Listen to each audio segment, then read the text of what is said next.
good afternoon, Miss Tracy. Good afternoon, Miss Wong. Okay, now I would like to let you know this is Miss Tracy, my bilingual teacher as well. She is teaching a Milepost one. So based on my research, she is one of my teachers that I would like to interview. So I would just want to let you know, actually I have four research questions to Mm. interview you. So the first question I would like to ask about roles and responsibility. Okay, for the as a bilingual teacher, what are your roles and responsibility in teaching Mandarin, math, and IPC? As a bilingual teacher, my main responsibility to teach Mandarin is to ensuring the student understand the key vocabulary in Mandarin. So, what I Mhm. would do is plan a lesson based on the student ability, and I will also support student comprehension. We are focused on differentiation. So usually we will do scaffolding instruction, modeling the sentence structure, and also providing visual aid if necessary. Oh, In math and IPC, I will yep. also guide students in Mandarin. What I would focus is they will understand the concept in English first because English is still their main language. So Okay. Mandarin is usually is to make sure they use the term correctly during discussions and activities. Oh, wow. Okay.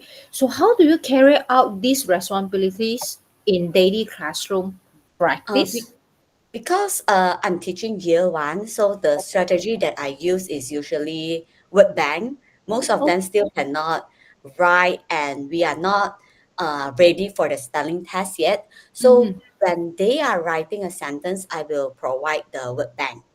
Oh, So as you know, year one cannot sit yes. still for like longer than 20 minutes. Yep. Mm, then I usually will prepare some interactive activities. So right now it's like AI generation. Usually I will use like Quizy, Word Wall, more technology things. They can grab their interest, but I will make a balance. So other than technology, I will also prepare some hands-on activity. So all the purpose for this activity is to check their comprehension and provide differentiated support based on their proficiency level. Wow. Okay. This sounds good and not easy for you. Okay, so do you adapt your teaching's role depending on students' language proficiency? Yes, because they are coming from a different background. So I need to adjust their proficiency level. Usually I will have three groups. We call it like high ability, medium ability, and low ability. For different types of group, I will set different expectation for the student as well as for me. Easier for you to teach as well, right? Yes. Okay, so let's come to question number two for challenge. I'm sure Mm. as teacher we are facing a lot of challenge, right? So, what challenge do you face when using Mandarin as the primary medium across different subjects? As I said just now, students come from different background and they got different level of Mandarin exposure. Mm, So in this era, I feel like the most parents will think English is the main language and is more important than Mandarin. That mm, make me so challenging. One is to how to use Mandarin vocabulary to explain all the idea and concept in math and IPC. mm. The second challenging is I didn't get much support from the family. So that is one challenging. So sometimes I need to do a lot of repetitions and one-to-one guidance to the student. Then it will spend a lot of time for you. Yes, that's right. All right. So, how do you cope with workload in bilingual teaching, such as in professional stress, switching languages? Mm. This one is need to collaborate with your co-teacher. So my Okay. co-teacher is from South Africa, and luckily we work for already more than a year, so we know what is our pace and how should we use different language switching here and there to the student. For my lesson plan, I will plan ahead. So I did to do some time management and Mm-hmm. collaborate with my other bilingual teacher and to Mm-hmm. share resources if that is possible, seek for suggestions and feedback from them. Oh, okay. So, what are the biggest obstacles for lower achieving students? For lower Yeah, achieving student, students. um, their vocabulary is Okay. quite challenging. All Uh, right. so most of the time I just use translation, but that is not what I want. Okay. Mm, So you so will use two languages at the same time for the low achieving students. so this will um, lead to a misunderstanding that thinking bilingual teacher is actually a translator for English, but that Ah, is not right. yes. Mm. Okay. Wow. It's not easy to teach year one students. Okay. So if about resources, Mm. okay, what resources do you currently use to support vocabulary learning in bilingual teaching?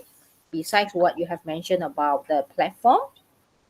In year one, we most of the time will use flashcard. In the Mm. morning, I will flash card with the student and Mm-hmm. also do as an exit ticket. So Mm. after they can read one vocabulary, they can go home. Yes. Oh, okay. Another thing is do storybook. Currently, I'm using bilingual storybook and Mm-hmm. with Ping Ink. So they are quite relying on the Ping Ink, but my goal is to remove the Ping Ink and English. So only they can understand the whole story in Mandarin. I see. Mm. So, which resources has proven most effective? For year one, I feel visual and hands-on can help the student understand the vocabulary very quickly, and Oh, they like to sing. ah, Suppose okay. in the beginning of the lesson, I usually will put up some YouTube video All that right. like a short song for them to sing. And through the song, I also feel like they can remember the vocabulary fast. So, I thought teacher Tracy have to sing along with them in the I class. think they have a good voice. Okay, it sounds wow. Okay, so what do you adapt available resources for different subjects? Mandarin, math, and IPC? I use actually I use a mix of school provided material and I Mm-hmm. also create some worksheet. To be honest, my school didn't provide such a enough material for the bilingual classroom. So I need to make a lot of resources, including the flashcard, the worksheet. Wow, so your time management must be very good. Yeah, most of the Okay. time we need to spend our weekends too. All right, understand. Okay, let's talk about question number four. Okay, Mm. elements of a bilingual classroom. So, in your opinion, okay, what are the most important elements in setting up a successful bilingual classroom? First is the consistent routine, like how you teach to the student, you need to have a clear routine, what we need to do first, and then what we need to do next, and then what we need to do the last. So they know, oh, Miss Tracy is going to teach this vocabulary first. After that, we will do some worksheet. At the end, we will have some exit ticket. So Ah, they know the routine, especially for year one. yeah. Second is very rich vocabulary environment to create a successful bilingual classroom. So Mm, when everybody speak Mandarin, the mm, student will feel the peer pressure. So they would like to speak Mandarin as well. So this lead to the parental support. So during parents teacher meeting, I always tell the parents you need to speak Mandarin at home. yeah. Even though English still your first language, at least you spend like 5 to 10 minutes to speak Mandarin at home with your children to Mm, let them expose Mandarin. yeah, very, very important. So, how would you describe student attitudes and peer interactions in your bilingual classroom? Most of my students are still curious and Mhm. willing to try to use Mandarin, but Okay. still some of them very reluctant at the beginning. Oh, So they will support each other like repeating the instruction, especially the high ability children. Mm-hmm. They will help the low ability children, helping with some pronunciation, even though some of them are not quite right, Mm-hmm. and working well in the pair and group activities. At least you try to help the peer, right? So, Yes. but how to complete the task from the teacher, right? That is good. Okay, so how important are teacher training and professional development for bilingual team? So teacher training. Yeah, teacher training. So Oh, providing structured training is very important because bilingual things is quite new hmm. in this generation.